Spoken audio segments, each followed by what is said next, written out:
Well, I have been coaching steeplechase runners for a little bit now, and I always find it really funny when I start to work with runners about how to steeple from the basics, the very beginning.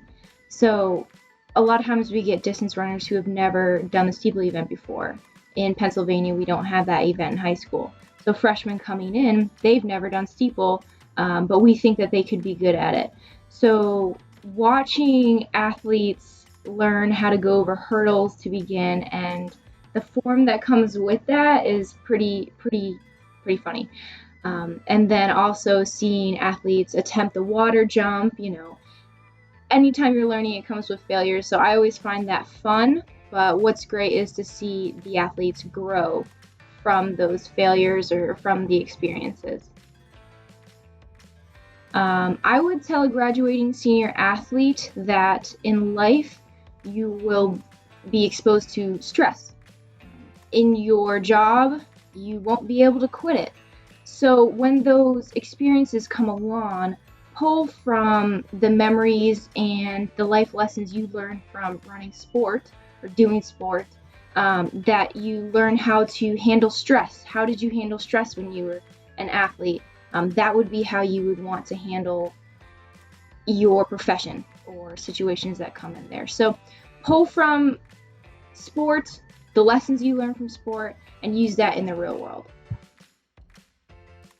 My favorite thing about Grove City Athletics is how close each of the sports teams are to each other. So whether you're a football player, softball player, track runner, distance runner, thrower, soccer player, all of the athletic teams are very close to each other. So we do something called brother and sister teams at Grove City, which each of the athletic teams will have the opposite sex as a teammate team for the year. What they do with that is, maybe the softball team goes and supports the guys' track team and, makes signs for them and cheers for them during the conference meet. Or maybe the soccer men's team is supporting the women's basketball team at one of their competitions.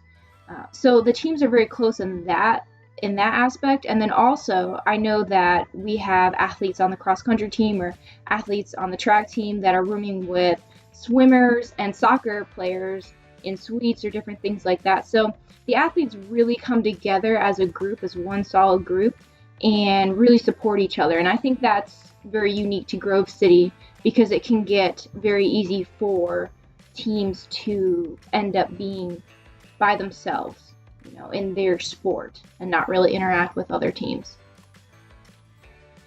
I would say I would like a watermelon size head. This is kind of a weird one, but I think watermelons would probably be closer in size to my actual head size now. So yes, it would be a change, but it wouldn't be that much of a change. And then on the other side of that, with a bigger head comes more cushioning for your brain. So you would be less apt to get concussions.